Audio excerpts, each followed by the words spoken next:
I'm Patty Bitt. I am with the Lake County Forest Preserve District, and I'm one of the leads for the Managing Healthy Landscapes team. I'm really glad that you could all be here. And if we've got kind of a full agenda today, which is great.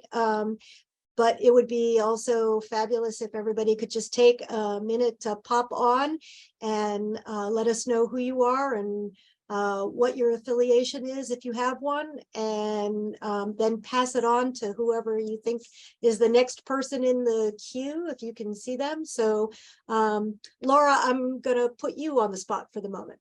Okay, I'm Laura Riley. I'm the coordinator for Chicago Wilderness Alliance, and I'm gonna pop it over to Dave Carlson. Hi, Dave Carlson. I'm with the Oak Brook chapter of Trout Unlimited. And Drew, you're next on my screen, so Sounds good. Good morning, everyone. I'm Drew Hart. I'm with the U.S. Forest Service, serving the Chicago region, and very happy to be here. And I'm going to pass it over to Megan Dunning with the Morton Arboretum. Good morning. I'm Megan Dunning. I'm the manager of adult learning programs at the Morton Arboretum. And I work with Kelly Schultz and others, including Jackie Barrow at McHenry, to support a working group of folks interested in supporting training opportunities for our natural resources volunteers. so Susan, you want to go next? You're on my screen next. Sure, great. Thanks, Patty. Excited to be here.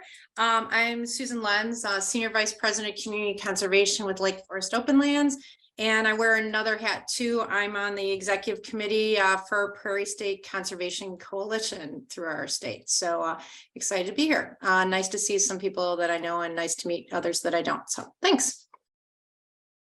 And Terry Horton. Okay, wait a second.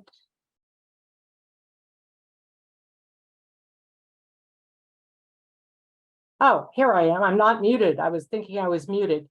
I'm Terry Horton. I'm at Northwestern University. I do research on the health benefits of spending time in nature and also founded the Nature, Culture, and Human Health Network. Great. Kelly.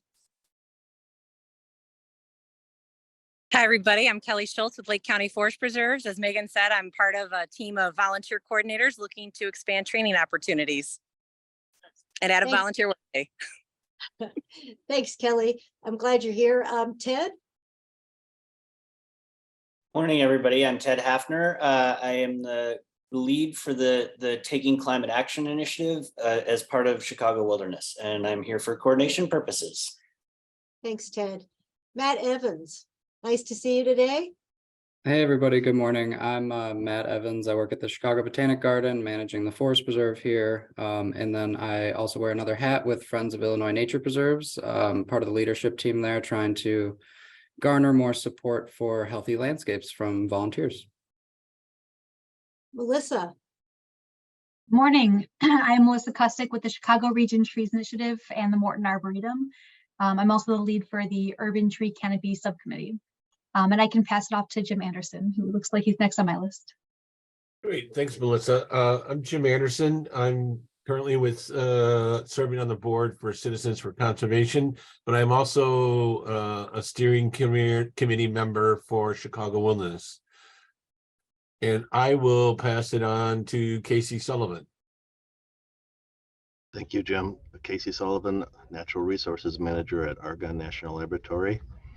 And let's see if Terry Horton hasn't introduced herself. I've already introduced myself. How about Patrick? Hi, Patrick Chess. I'm the Director of Natural Resources with the Forest Preserve District of Kane County. Nice to see everybody. And I'm gonna tag Bob Fisher next. I'm Bob Fisher. I'm the communications chair for the Bird Conservation Network. I'm staying off video because my computer is having problems. No worries. Thank you. Laura? Morning, everybody. I'm Laura Milker. I'm the Conservation Ecology Manager. It's great to see everybody. Isa, nice to see you. Can you introduce yourself? Yes, hi everyone. My name is Isa Radlinsky. I work with the Forest Preserves of Cook County, and I work with our Ecology, Fisheries, and Wildlife section. Also off camera as I'm driving, so thank you for your understanding. Julie Mason, you're next up on my list.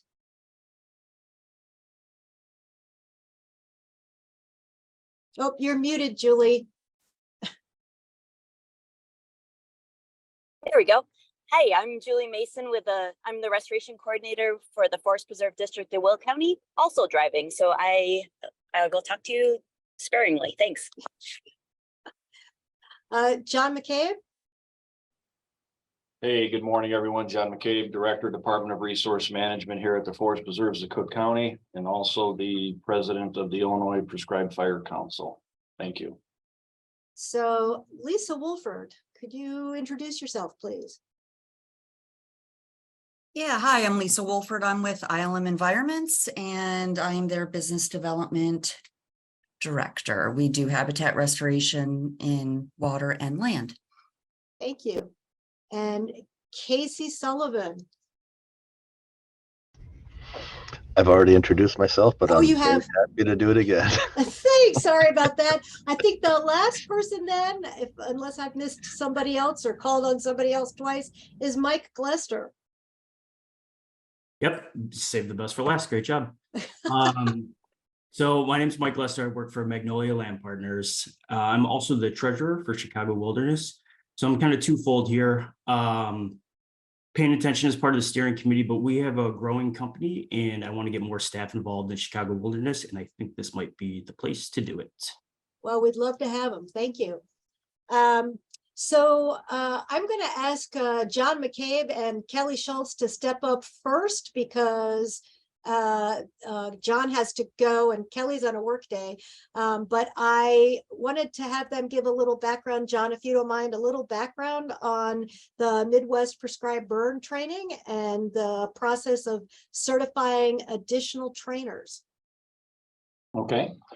Yeah, so this came up actually on this committee or this group meeting where we were talking about, how to meet the demand for the training needs as it relates to the Chicago Wilderness Midwest Ecological Prescription Burn Crew Member Training. That's been hosted by the Morton Arboretum for the last, 8 to 10 years now. Megan would know for sure. Prior to that, it was owned and operated by CW. And so we needed to figure out a way to get more instructors, more people involved in teaching the class, but then making sure that we maintain the integrity of the class by making sure that the people who were teaching it actually knew what they were doing. Surprise, surprise, right? And so we worked with a small working group with Patty and Kelly Schultz and Jackie Bureau from McHenry County, Jay Johnson from DuPage County Forest Preserve, and then a few other folks, John Peters from McHenry County, one of their field folk and an experienced burner, to sort of develop some criteria around that. And we did put that together, and I believe right, Patty, we did run it by this group. Yep, and that's the update for the day. It has been approved by the steering committee, so we're a go. And part of what I want to do is yeah, Megan, I agree. It's good to celebrate. So part of what I want to do is get the word out. Lake County had 2 burn trainings in March through this class, and it was great. We have 55 members who went through and were certified as burn crew members, and have had successful opportunities to have some volunteers join some of our burns. Hope to have that training again this fall. And as part of that process, one of our burn managers will hopefully kind of go through the process of becoming a certified trainer for this. And I wanted to get the word out to make sure that everybody knew that the approval process is in place. And to please consider members of your staff or yourself who might be appropriate to become a certified trainer, to go through the process. And John, do you guys have a date that you might take applications for this fall? No, we'll have to put something on the calendar for that for sure, Patty. Okay, well, we'll do that soon so that, maybe as we go through the fall burn season and have additional trainings, people can have an opportunity to get all the boxes checked that they need to become certified through this process. So great, thanks. It's really exciting that we have been able to do that. And I appreciate Kelly Schultz helping to push the process through. That was well done, Kelly. And I guess, Laura, did you put that in the I did. memo? Okay, so just so everybody knows, the memo for the process and how that went through the steering committee, et cetera, has been put into the chat. So if you want to know what that process is, you can find out from there.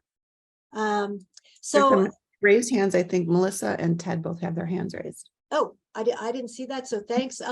Melissa? Yeah, sorry, just a quick note.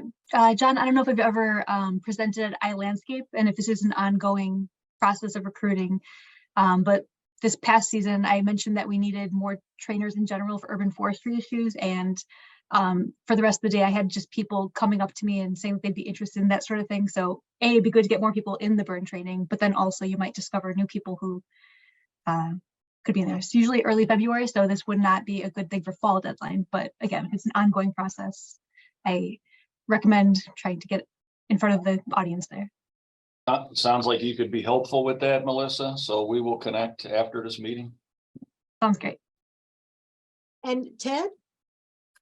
Yeah, I was wondering, as part of this movement, I know it's been sort of very intentional over the last year, and I know there have been fits and starts and capacity issues, but I'm wondering if there's been any thought put to applying for any larger resources to sort of take this to scale, or are we not there yet because of the training capacity and issues? We need actually more trainers before we can sort of apply to any of these larger federal grants to sort of scale out and up. Does that make sense? It does. I'm going to let John take that for sure. Yeah, I mean, I would say, I don't know how much we're at a capacity issue. I think some of it came down to efficiency stuff where I feel like the Arboretum and the classes that we had been running there were handling the load. I mean, and that I think was shown through people that were attending. Nonetheless, and the fact that we had room in classes.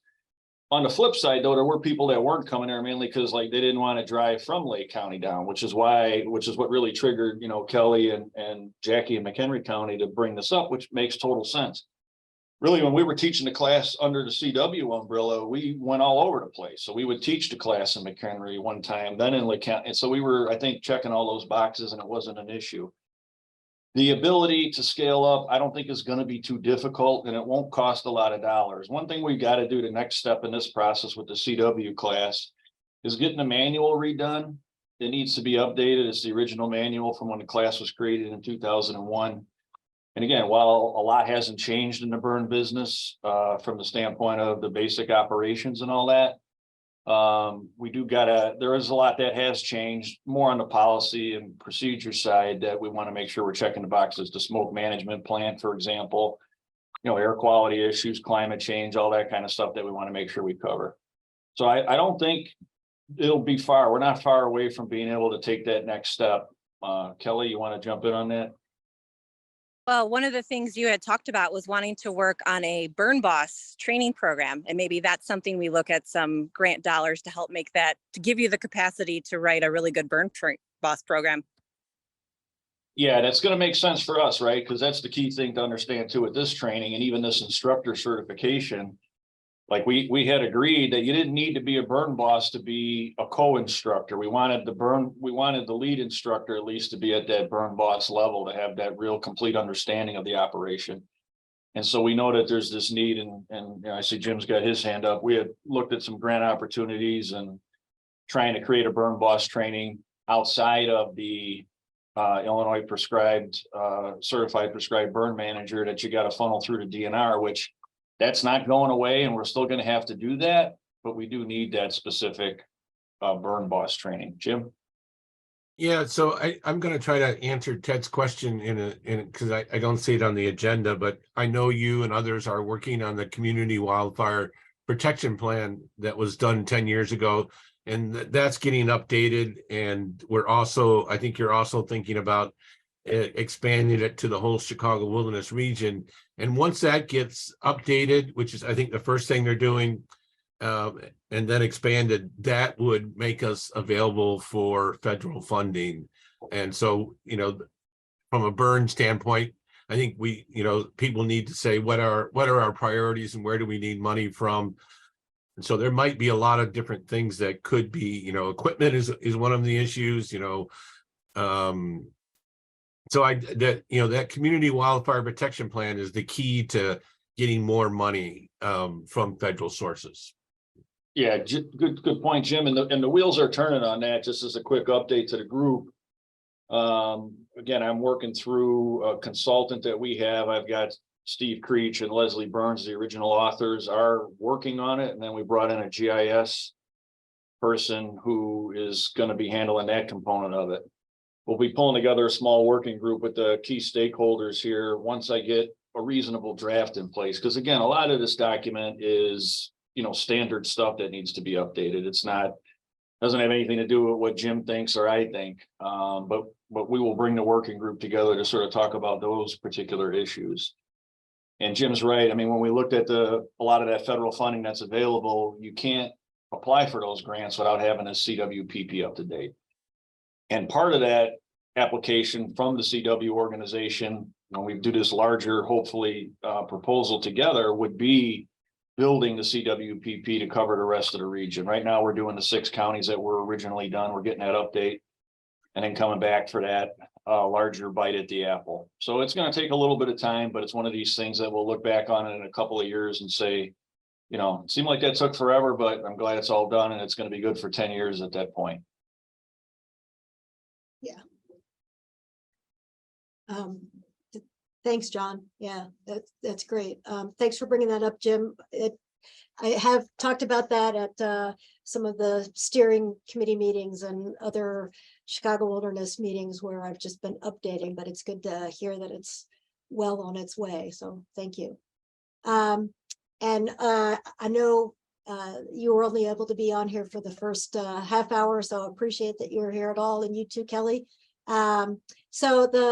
I'm going to walk through some of the next items on the agenda, and they're really updates from Chicago Wilderness itself. There's a couple of things that are coming up through the Chicago Wilderness. The first is that the steering committee is seeking new members, and it's really an important part of the Chicago Wilderness governance. And it is pretty much the top leadership role across the region is to sit on this steering committee. It's for a 3-year term, which would begin in January 2024. And you can nominate yourself, but if you know somebody in your organization or in your broader social network or professional network that would be a really great fit for this particular committee, please do let them know or nominate them. There's a process that you can go through to do that. What does the steering committee do? The steering committee, they work through the other conservation colleagues and advance all of the green initiatives that are, kind of across the board with the entire organization. So it's the climate work and the biodiversity work, as well as the social work and all of the other multitude of goals that the organization has as a whole. And they do the day-to-day business, a lot of internal and external communication. planning and policy issues, etc. All of this stuff is available on the website, but this is really the group that kind of sets the tone for where Chicago Wilderness is going to go over the next several years. And this is really a critical period in Chicago Wilderness. It's kind of refreshed and revised, and there's a couple of grants that are pending to bring some money into the organization to really expand its footprint a little bit more than it has had in the past. So it's a really exciting period of time to potentially consider being on the steering committee. There are 12 meetings. Once a month there's a meeting, sometimes Zoom, sometimes in person or a hybrid. And then the executive council meetings 4 times a year. And it is a decent commitment in terms of your time, about 5 hours a month preparing for those meetings and attending them.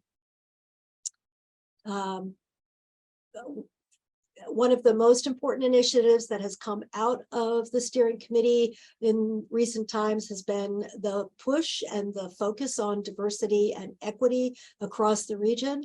And so that will continue, and it's also a focus for this particular nomination period. So nominations are due by September 30th. And there's a link that you can use. I think Laura has that in the chat. If you would just like to look at what the form is and maybe submit it for yourself, or send it to somebody else that you think might be a good fit for this role. So the next nomination that's open is due on September 30th. This is the George B. Rabb Force of Nature Awards. This is a great opportunity for you to nominate your favorite unsung hero. Sometimes people in our community work for years without a whole lot of recognition. And they do incredible work, and this is an opportunity to really let them know how much their hard work and all of their years of efforts has actually paid off, has made a real difference across the region. And it is specifically to recognize both people and programs or projects that have had a significant impact on the conservation of our region. So, you know, the quiet worker or the flashy project that has just been a fabulous success, all of those things are great to highlight through this process. Again, there's a link to look at what the nomination looks like. I've done it for someone, and it is a little bit of work trying to get together various people to help support that nomination, get together all of the information, but it really is a fabulous way of you know, celebrating the work of people who might otherwise not be as recognized as they should be. So I hope you will consider nominating, you know, your favorite conservationist. Again, there's the link. And then finally, the kind of last piece in this puzzle that needs to be filled are individuals who will sit on the Excellence in Ecological Restoration Program Commission. That's a mouthful. So this is the group of people that identify sites to be considered for the Excellence in Ecological Restoration. It's an accreditation process. Honestly, a lot of the larger land management organizations, such as Lake County Forest Preserves and others, have had great success nominating projects for this process. It's also open for nomination for some of the smaller parcels that people work on lovingly for years and have really great success there.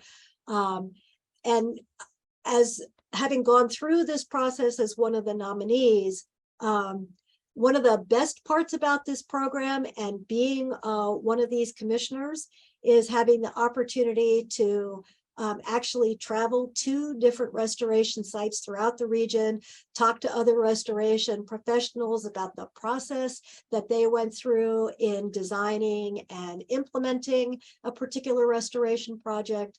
And just having a small group opportunity to one-on-one talk about issues, problems, and solutions. It's a great way to interact with other professionals and learn more about how people are accomplishing the great work that they're doing, and maybe learn new approaches that you hadn't considered previously. So nominations for that group are due by August 31st. And again, there's a link for that nomination process in the chat. So if you yourself or somebody who would really shine in this role, please do consider sending it along to them. And then another update that I wanted to let everybody know about, we had been talking about this quite a bit. As you, I hope, aren't by now aware, the Chicago Wilderness has a data portal or data hub that is pretty well GIS specific, and it has, for our group in particular, a restoration map that is available for people to both peruse and see kind of what's going on across the region, but also to serve as a data repository for the work that you're doing on the ground. This is a really great opportunity to submit all of the work that you're doing and have it be joined in with work that's being done across the region, so that we can really understand what restoration is going on across the entire region and see kind of what's how effective we're being across the region. And we had talked with some of the folks who are working on this project about what the most important response variables might be. And the most ubiquitous, of course, is the FQI, or the Floristic Quality Index, when it comes to a lot of on-the-ground restoration projects. Amongst the data sets that have been submitted to the hub, they did a kind of a deep dive and trying to take a look at the data that are available, because they thought that maybe a 3-year kind of return interval would be adequate for them to be able to assess FQI. But it turns out that for a lot of the projects, kind of the time frame is more like 5 years. And so what they're considering now is a 5-year time frame. If any work has been done on any parcel where we have data submitted within a 5-year time frame, that's kind of going to be the cutoff. That if work is some kind of work, a burn, seeding, herbicide application, drain tile investigation, or disablement, etc. If any of that work has occurred within the past 5 years, that site will be considered an active restoration site, and can then be used sort of for a more global assessment of impact, if you will. And that seems to be the right time frame to me as well. I thought that kind of intuitively thought that 5 years might be the time frame, and it's interesting that that's apparently what the data are actually showing as well. So I just wanted to let you guys know about that. What I really did want to also encourage you, if you haven't visited that restoration map, please do so, and also try and find a way to put your data on the site. Lake County will be working on that hopefully sometime in the next year. We just got a new GIS position approved and filled, which increases our capacity to be part of this effort and get our work out into the public sphere. And I encourage all of you to do that as well. So this is the RX burn. We already did that. It's a little out of order. Sorry about that. So Oh, I want to stop my share. There we go. There's everybody. That's sort of the big updates from kind of the Chicago Wilderness Steering Committee, all the things that they've put out there, approvals, etc.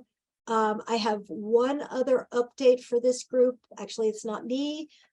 It's Melissa. Melissa's going to talk about the Urban Trees Initiative subgroup that she has been spearheading. Thanks, Patty. And this will be a pretty quick update. Our group has only met twice, but we are gearing up for a really productive August meeting since we're doing monthly meetings. Pull up my notes so I catch everything. Basically, our first two meetings were a lot of gathering more partners. So we grew, I think, about double in size from our May meeting to our June meeting. And it's getting a lot of feedback about what are our biggest challenges across the broader region and what are some things that we all have in common. So it seems like the biggest pushes that we want to make have to do with getting more people into the tree industry. So we're going to be trying to compile different types of resources, so apprenticeships and training programs and career fairs, and find a way to make them accessible to people around the region, but also promoting arboriculture and tree care as an important field. Besides that, it was also brought up that there is a culture of deforestation. So it's really easy to take down a couple of trees to put up something new, or so culture change is not an easy thing. So we need to break that down into smaller, more manageable goals. And since we've spent 2 meetings talking about all the big problems that are happening in the region, it was suggested that we need to kind of nail down some very specific goals, maybe for the first year, but also in general, so that we have some kind of guidelines to keep us on track, because it'd be really easy to, you know, spend every meeting with tangents and other things that are that need to be addressed. So in lieu of our July meeting, there is a survey that I'm about to send out in the next, probably right after this meeting, to everybody in our work group, that will just really specifically say, you know, which of these are the tasks that we need to focus on for right now, and what are some tangible projects that we want to create in the next year and the next couple of years. So I guess the update is really just that we are gathering momentum, and there will likely be at least one cafe this year, probably a couple that come out of this, because we have a lot to share and a lot to say. It's the harder part is nailing down what small things we can actually get out there. So not a huge update, but that's where we are at this moment. No, it's perfect, actually. And the truth is that it segues really nicely into kind of where I want to go from here for the rest of our time together, whether it takes, you know, the next hour or only 20 minutes. And I'm going to share my screen again if I can figure out which one I want to do. I hope it's the right one. Nope, that's probably not it. Okay. Are you seeing a work streams and tributaries? Yes. Awesome. That's the right one. Okay. So I want to go back in time just a little bit and bring everybody who's new into where we are and why we are where we are. And then also remind people who have been through this that they did go through this and why we are where we are. Back almost 2 years ago, we kind of we had a really large group of people attend a meeting where we really walked through kind of all of the things that we were interested in, and all of the kind of touchstones that, you know, kind of encompass what it means to manage healthy landscapes across our region. And as you can imagine, it was a little overwhelming. We had 10 different, you know, opportunities for people to stick sticky notes all over things and tell us what the most important thing was for them, the most important initiatives within each of what we call work streams and the tributaries within them. So as a group, we do have about 10 different areas or work streams that we work within and across. At one point, what I was able to do was kind of take the different ideas and try and figure out kind of which work stream they actually worked into and assign them. And then I came back to this group and I said, okay, here's some order out of all of that chaos. What are the most important things that we should be actually working on for the next while? Without further ado, these are, I'm going to walk you through kind of where we were, and each of the responses here represent sort of the coalition of all of the ideas within each of these work streams, and then, you know, kind of put it to a vote to the larger group. What do you think is the most important thing? And then within each work group, kind of like, those were the whatever the top one or two things are, what are the things that we need to work on as a group, where we need to be putting our energy. For invasive species, best management practices, and then the formation of a cooperative weed management area were the things that really came up to the top. And over the past year, we at least had a Chicago Wilderness Cafe on trying to get together a cooperative weed management area. That continues to be something that's important to me personally, for my organization, for myself. I'm still working on that, trying to get interested people, and I haven't let it go, and I will continue to work on it, but it's a really big ask. I think one of where I've landed on this one is I would like to find a grant opportunity to fund a coordinator to help get that together. So that's kind of where we are with that one. That one requires a lot more time to put into it. And so I'll just keep working on it. The best management practices, what I'd like to do to kind of circle back to this one with all of you is to have a cafe on best management practices. One of the things that I think that we as a group, I found over the past year that we tend to be the most involved when we have some kind of knowledge component, knowledge sharing component. A lot of people sign on to those cafes. They you know, maybe tie in with their regular workday even a little bit better than this meeting. And so I think that's really meaningful. Bill Kleeman had an absolutely fabulous session at Wild Things last February that I would like to bring to this format, that just bring it here, because it was great, where basically it was a panel and we touched on, you know, different management strategies, what works in some places, what works in others for managing some of these invasive species that are, you know, kind of trying to take over our landscapes. So that's kind of the next one for invasive species. Collaborative burning opportunities, volunteering, all of these things. As you saw from the update from John, I think we are all really working hard on this one. There's been a lot of progress over this past year. Oak ecosystems, although we haven't really done it formally, I think through the Chicago Region Trees Initiative, this one also has seen a lot of progress over the past year, even though we haven't necessarily addressed it specifically in one of these meetings or a cafe. Melissa just brought you up to date on the urban tree canopy group. Ted has been really active in the climate adaptation, and I was working with the Midwest Regional Climate Adaptation Consortium. And so I think there's been a lot of progress on this. We updated you on that the last meeting.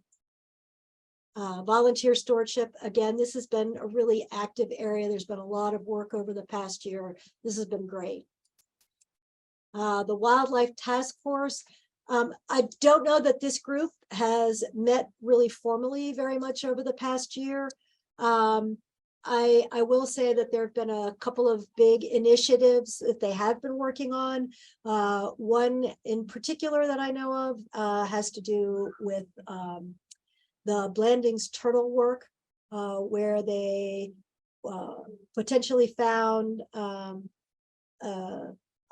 fungal infection in some of the captive populations that they were afraid might be out in some of the natural ones. And that has been a real focus for this group over the past year. I think they're less concerned that the fungal agent has gotten actually introduced into the natural populations. It does seem to be mostly confined to the captive ones. So that's good news, but they're still working on treatments, etc. So that's really been the focus of the group over the past year. Priority species, you know, I think the wildlife group is pretty much focused on the animal species for this. Plants of concern at the Chicago Botanic Garden has really focused on this on the plant side of things. But this is not, it's an active area kind of across the region, but not really formally through the Chicago Wilderness process itself, except for plants of concern and the wildlife group. And then the Grassland Bird Network, always very active. I think the work that they've done and kind of people who have been kind of correlated with the Grassland Bird Group around calorie pair in particular over the past year and a half has really been critical to really alerting the region about the issue with calorie pair and making it, you know, a little bit of a more broadly recognized as a threat. So that's about it. What I really wanted to do was kind of remind you of kind of where we have been, where we are, and open up the conversation to find out where we should go to next. I really do like the idea of holding a series of cafes over the next year or so on some of these issues that maybe haven't been addressed yet as part of this that are in these slides. It seems to me that the concerns that people have are still pretty front and center. They're still probably pretty similar. If that's not the case, please let me know. If you didn't see anything or you think something may be more important, I'm going to open up the floor and kind of see what you guys think. Where should we go next as a group?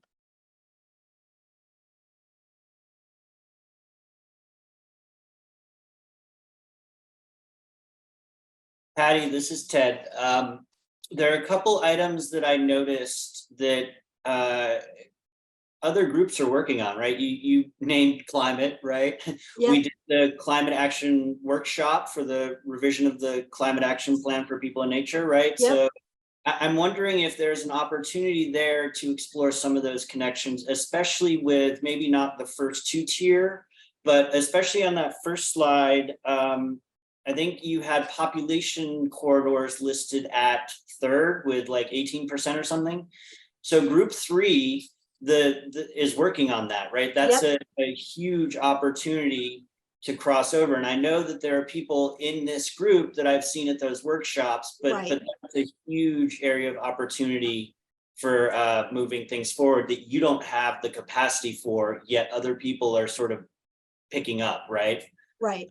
So I Right. wonder if there aren't other opportunities like that that you see in this list or others.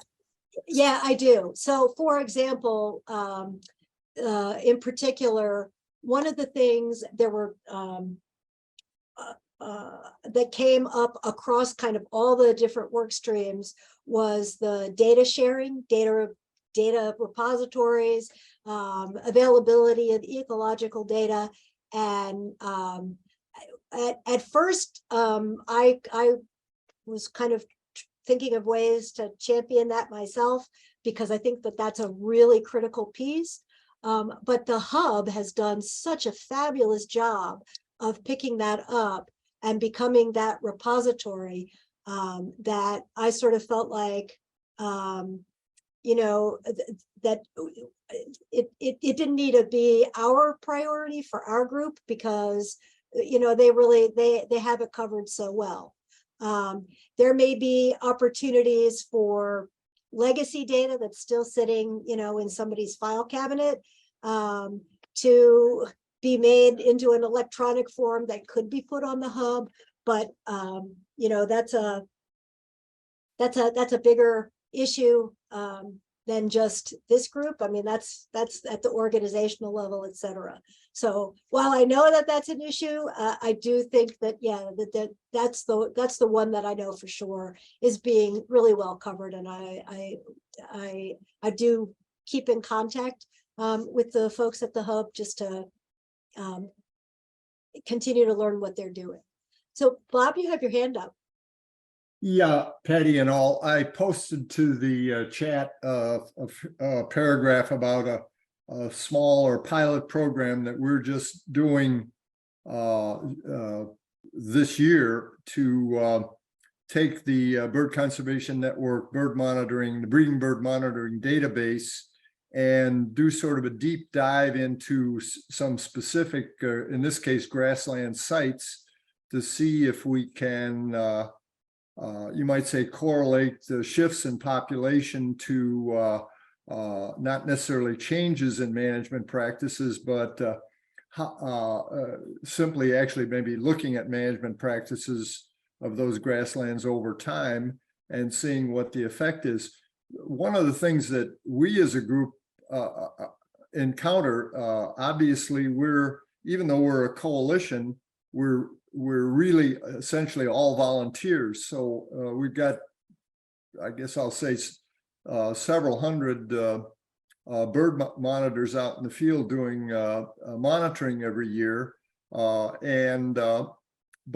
in terms of overall resources for things like data analysis and so forth, we have to struggle. Like right now, we're doing a sort of an internal fundraiser so we can, you might say, finance the analysis of this pilot study. So, you know, candidly, I'm wondering how or if a group like ours can fit in. I think we have information that's useful to MHL, but we're probably going to struggle longer term with how do we do the analysis. You know, we can continue to gather the information, and we will, but the analytical side is a little tougher because it takes you might say professionals and so forth. In the specific case that I'm talking about, we've got an agreement with Jim Herkert, who obviously is very knowledgeable about grassland birds in general, to do the analysis. So, but I'm just raising the general question. I'm not asking for an answer right now. I'm just saying that the data acquisition side is something that can be, I guess I'll say it can be and should be done by inviting public support or volunteer support, however you want to look at it. But the analytical side is in a lot of cases, we being one of them, we're going to struggle to do that analytical work, basically because we're going to probably have to go outside and find people to do it. Yeah, I understand the issue and face similar challenges, not just in my current position here, but also in my previous one. And I will say that the folks at the Botanic Garden have kind of a synthesis center that they've started, and there might be opportunities there to have people engage with some of these publicly acquired databases. And if we're all really good at submitting our management data to the hub, then that becomes the baseline data from which some of these other kinds of analyses can take place. And so I am sympathetic about that one. It is kind of an issue. So let's see, there's a couple of other things. Jim Anderson dropped in the chat that calorie pair is now on the Invasive Species Council review list. So yeah, that's great. And then Terry Horton asked about a group in CW that's looking at the nature-human interface. And Ted gave you an answer about the climate action for people. Yeah, I don't know if there is another, I mean, I sort of think of all of Chicago Wilderness as kind of working on this question, but yeah, it's interesting. Yeah, I think I'm just going to chime in a little bit. I think I'm looking at it from more of an actual data collection and research. I mean, yeah, we're doing it in an implicit way, but in terms of explicitly stating goals, we can even talk about this a later time in terms of as a research framework. Oh, did you just volunteer to do a cafe? In February. Okay. Ned, you're going to do this with me. Oh, thanks, Terry. Can we make it February of 2025 then? I love voluntolding people. Yeah. I'll reach out to you both soon. Mostly because I think it's a great idea. And I really do. Having actual data to support a lot of this it's very thin on the ground, and yet we all personally are aware of its importance. It's such a huge piece of why I think we're all engaged in the work that we do. So I think it's a perfect topic for a Chicago Wilderness Cafe, just like what would that research agenda look like? What would the framework be if we were going to create it? And who would we engage and how do we engage them? It's a great question. So thank you. And then Laura also wants to let us know that we are looking at a lot of these challenges, and also if there are intern or workforce development opportunities that could be considered and funded through grants. How would we approach that maybe? I think that's a really important question. And I don't know that I have an answer, but maybe somebody else has some insight. Mike, I'm looking at you. Thanks. No, I don't have too much insight right now. Okay. This has been a very good meeting for me to listen to, though, because like I said, we have staff that is building in this particular area, which is kind of new for our company. It's been like really regulatory driven. Right. So we're kind of getting to the boots on the ground parts. And I know it's not really what you asked, but I really appreciate you guys letting me sit in on here. I think we're going to have some staff to contribute to the group, and hopefully give kind of like a different perspective. Yeah. And so those are actually the people I'm interested in hearing. Unfortunately, they aren't here right now. Well, when they are here, it would be great to hear from them, frankly. Yeah. So Yeah, excited. yeah, for sure. So I'm gonna, I kind of come back to, you know, I have a couple of things that I feel the group at large has asked us to work on.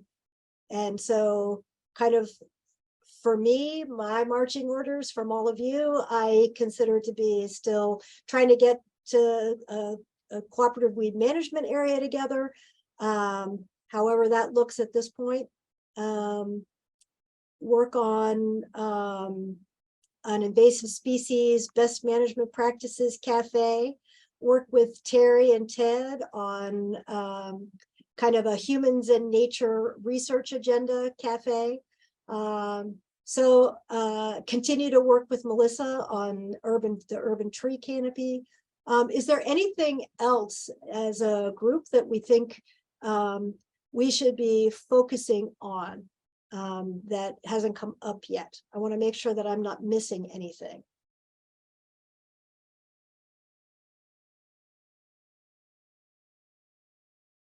I have one comment that I'd like to just say. I think in our effort to manage healthy landscapes and expand it all the good that we're talking about here, it could be helpful to capture the hearts and minds of the general public and put a little bit more emphasis on that.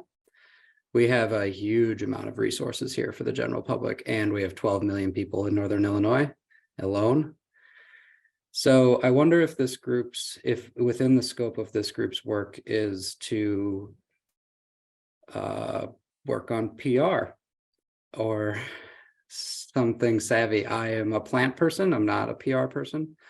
So I don't know exactly, but every time I talk to people here at the Botanic Garden about how cool our ecosystems are, they say, I had no idea, and there's like, how would I have known? And so I think it could be worthwhile, and it could generate financial resources, labor resources, volunteer resources. You know, we have a lot of people in this region, and we might do something to try to engage them more. And I would be curious, I know haven't been in the field that long, so I know that some people have been through big pushes for this. And so I'd be interested to hear what some of the other folks think about that, if anything was successful, or definitely don't do that again, or if this even seems relevant. I do think it's relevant, and I can share a small slice that I have, but anybody else, what your experiences have been like? This is Bob again. I would just say that birds are an effective way of connecting with the public. There's plenty of examples out there. I point at the piping plover story, which engaged a lot of public interest.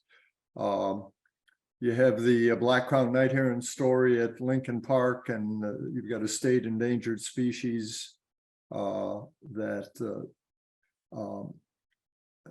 I firmly believe that that a lot of people do sort of accept the broad idea that birds are the canaries in the coal mine, you might say, and so they are a useful tool in getting public engagement. But I might be prejudiced on that a little bit, just a little. Well, this is a good case study, Bob. Do you think that it would be worthwhile for some group of CW, I guess this one, to organize a Chicago wilderness canary in the coal mine, but not really birding group? I don't know what to call it, but you know, to try to, or there are already enough of those, should we just be a hub where we list links to all the birding groups? Does that already exist?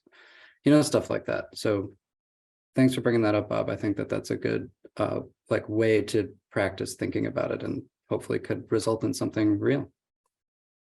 Yeah, I have no doubt that PR is important, and birds resonate with a lot of people. So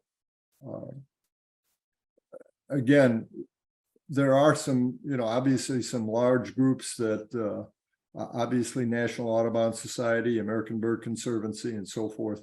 Maybe some outreach to particularly to ABC, for example, might be worthwhile to see if we can make that connection and make it more public. I'll relate one very quick anecdote, and that is that the Tribune ran a front page story on the birds breeding bird trends analysis that BCN published last year. And I think the hook for the Tribune was the bird they used, which is a red-headed woodpecker. That was the picture on the front page. And as we all know, that's a pretty photogenic bird.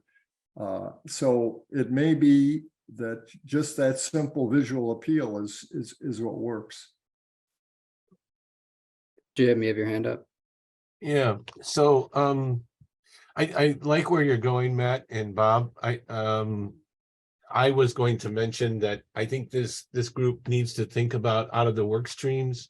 Are there things that they can put up on, like on a dashboard to try to indicate how we're doing on these different work streams? And we may not be able to do that right away.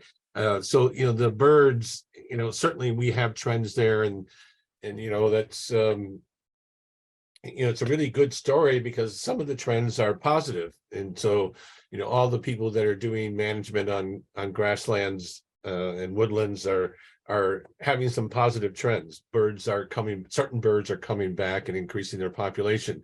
Others still need more work.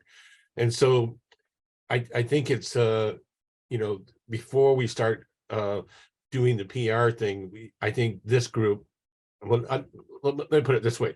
As we move towards that effort, we should be thinking about what do we want on our dashboard? What are the things that can say that we're where we are with managing healthy landscapes? And then I'll add, the steering committee in February had a strategic retreat and came back and then shared some of that information out with many of the members of Chicago Wilderness, our partners. And one of the big things that we talked about was with what Public Communications Incorporated did, and they did what does Chicago Wilderness need to do to make itself more presentable? And many of you seen the logo that Laura is sharing with her name right now. That new logo came out, but there's also thoughts about what should we do with the web page? How do we communicate better? And so I think this is all really important information that steering committee members are really interested in hearing. But also, run this stuff up the flagpole, take it to make some suggestions to the steering committee so they can hear what's being said. So I think this is a really great idea. I encourage it wholeheartedly. I also ask you to think about, where would you have some dashboard, and that goes back to the data gathering thing, which I think, Patty, is one of those things that it's sitting on the sidelines.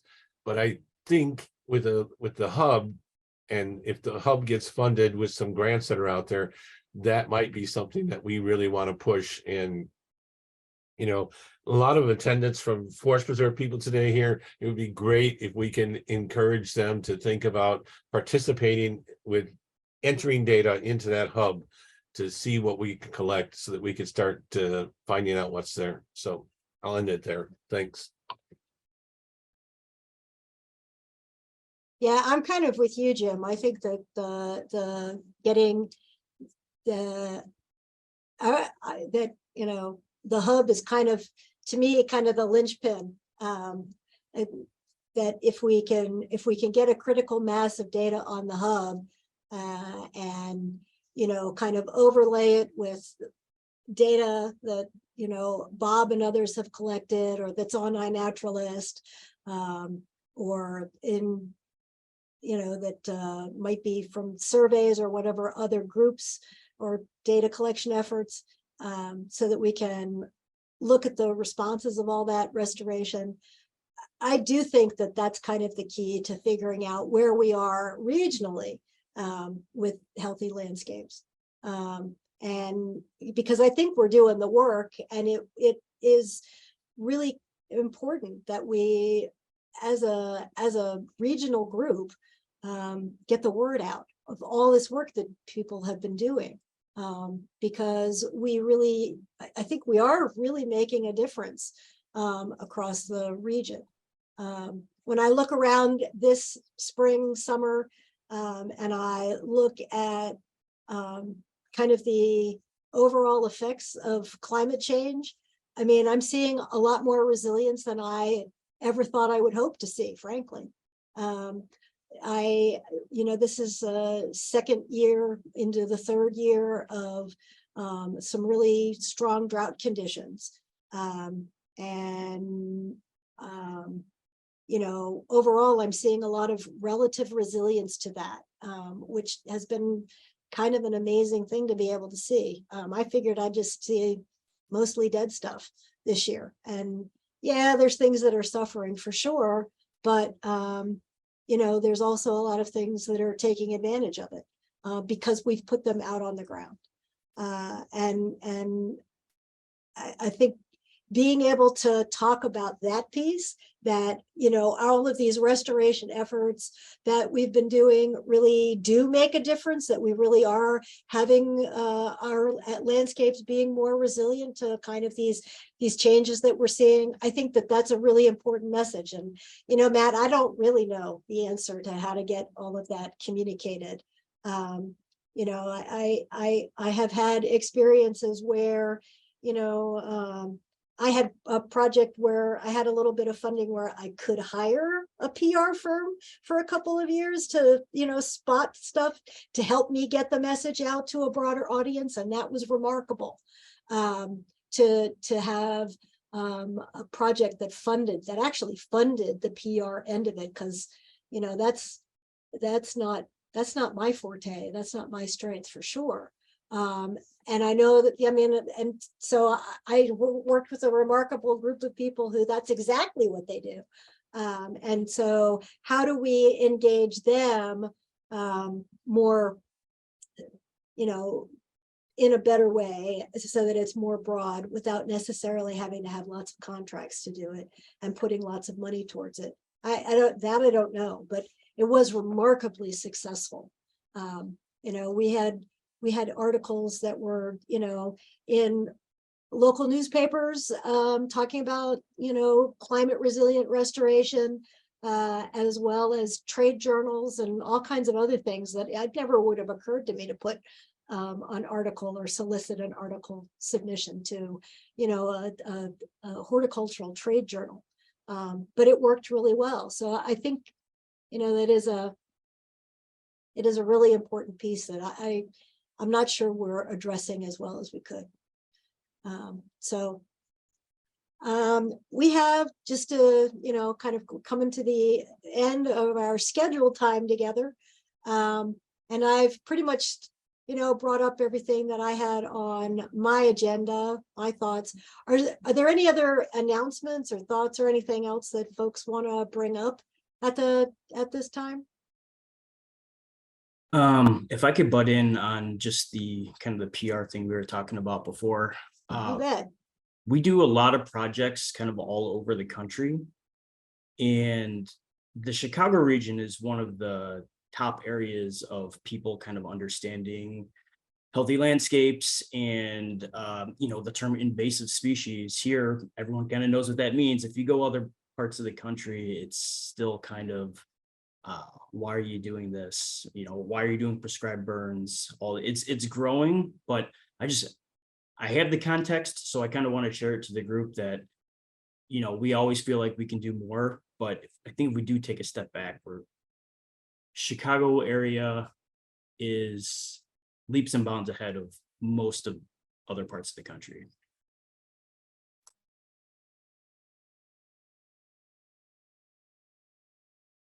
Thank you. That's really useful to hear that. Actually, and I agree from your perch. I think that you probably have a pretty realistic eagle view of that. So thank you. Well, if you think of anything else. If you think of a cafe that you're just dying to support, let me know. I do think that the way to continue to engage our colleagues and other partners to, you know, bring us all together, have more important discussions than just like, what are we going to do? And, you know, kind of the nuts and bolts stuff that we do at this meeting are those cafes. I think it's a great way of engaging all of our colleagues. So I will continue to focus on having those. I hope to have, you know, another 2 or 3 coming out of this group this year. So if you have any ideas for what topics we should be addressing and who is the best person to address them, let me know, send me an email, and we will see you at our next quarterly meeting, if not before. Oh, Ted has his hand up. Well, so to that end, Patty, I wonder if you have a couple minutes at the end to talk about the joint MCC work that we did together, because that could be a cafe with them really easily, right? But I don't want to take up this group's time with that because that's sort of a different thing, right? Yeah, that's a great idea. Sure, I can hang out. Okay. Cool, thank you. Anybody else? This is just a wild thought, but maybe this group should see if you can do a search for an experienced PR person, volunteer, somebody with a strong interest in, let's say, the area and conservation issues. For example, I know a couple of people personally that, and I'm not proposing names, I'm just saying that the point is that the more public knowledge and recognition there is of the activities, the better the whole program will work. So maybe that, along with the lines of what other people have said, that needs to be a focus going forward, to get somebody whose job it really is to do the PR. Because for many of us, even though we like to do it, maybe we don't know how, or we don't have the skill set, or we have another job.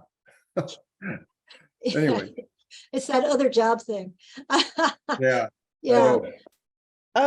About a year and a half ago, when we were talking about the hub, and I think it goes back to the conversation about the hub and the dashboarding, we discussed compiling story map ideas and ideas of stories that should be shared. And we have a database spreadsheet that was created, and our communications consultant, Maria, would be happy to work with folks to write those stories and kind of use, you know, she's a great communicator and she knows what our branding and all was established, and would be happy to work to write those stories that could be captured on the hub as well. So maybe it's bringing that spreadsheet back forward and asking folks to really complete what are the success stories that we really, you know, want to make sure we get the story out there about and do it well. So I'm just offering that as maybe, as I listen to this, you know, we are obviously focused on advancing conservation practitioners' knowledge, awareness, and sharing and spotlighting and modeling those stories, but doing it in a way that the press and the public can pick up on is important. So that's what I'm thinking about as I listen to this discussion. If people have any thoughts on that, let me know. Laura, so that is a great thought, and that is something that we have been working towards, right? Last year, in this discussion, it seemed that the barrier was actually like interns like Lake and like Darwin to put it together. I hear you talking about Maria putting it together, but I think there's still a disconnect there. Like, people either aren't aware of that or they don't know how to do it because of the GIS narrative interface, right? So what I would say is first and foremost, just getting the list of what are the priority stories that each team wants to tell, and then plugging in what are the gaps. Is it a gap in data? Is it a gap in information? I mean, the storytelling itself, it just, I feel like almost everybody on this call probably has a list of what the stories are that they think should be prioritized and told, right? but I don't know what those are, and Maria doesn't know what those are, and I know what some of them are, so I'm not saying I don't know any of them, but I'm saying if we could just sort of maybe bring that spreadsheet forward and then prioritize it, then we could figure out what are the gaps, what information still needs to be found, and plug it in, whether it's with an intern or with Maria's capacity and time. So, and like Darwin did an amazing job with the Growing with Ag field trip. But that was kind of like spotlighted and held up as a priority to do that. And so we just need to kind of figure out what stories do we definitely make sure we want to tell. And of course, like they're all important. So if we can get to all of them, great. But like, let's figure out the top ones for each of the areas and then figure out a way to do that. Is there a link to this sheet, or do we need to create this sheet, or should we add this onto the granting sheet because it ties in? I'm not sure where the best place to house this is. Oh no, I'll get the old spreadsheet, but I can't pull it up right now. I'd have to search for it. Yeah. Yeah, if you would send it out, that would be great, because I do have a few ideas, so. That would be great. Yeah, it's a great idea. And I love story maps, not the least because you guys are talking about my wonderful daughter and that's right, fabulous work. So right. And I want to emphasize, we wouldn't have to, I mean, they wouldn't all have to be story maps, like they could be told in different ways. Right. But here, I found it. Boy, that was amazing. That was really easy to do. Here, I'm going to drop it into the chat.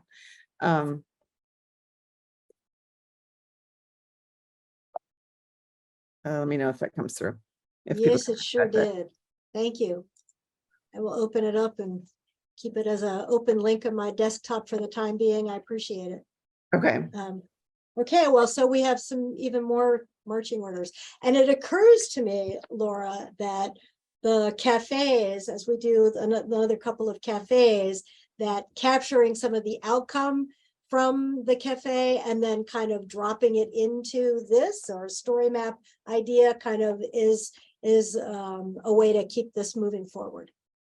100%. Like the more that we could say, okay, these are the priority stories, and using the cafe structure as a way to like bring everybody together to tell that story and discuss, it creates sort of, I mean, that's the goal, right? Like the cafes themselves should serve as that way to advance the conversation around issues and topics and spotlight them. And, Patty Welty comes to our cafes all the time. She writes on them. And so I feel like we've established this as a mechanism. It's not perfect, but the story map, if we figure out a way to prioritize those stories that we want to tell and then develop the cafes around them, then I think that's really powerful.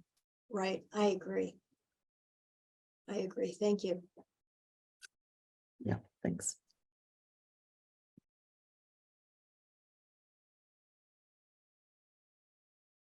Well, it's been awesome having these conversations with everybody today. I always look forward to this.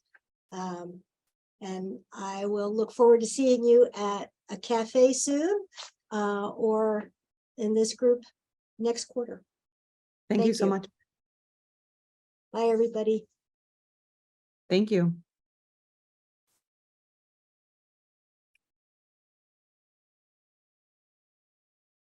Thanks.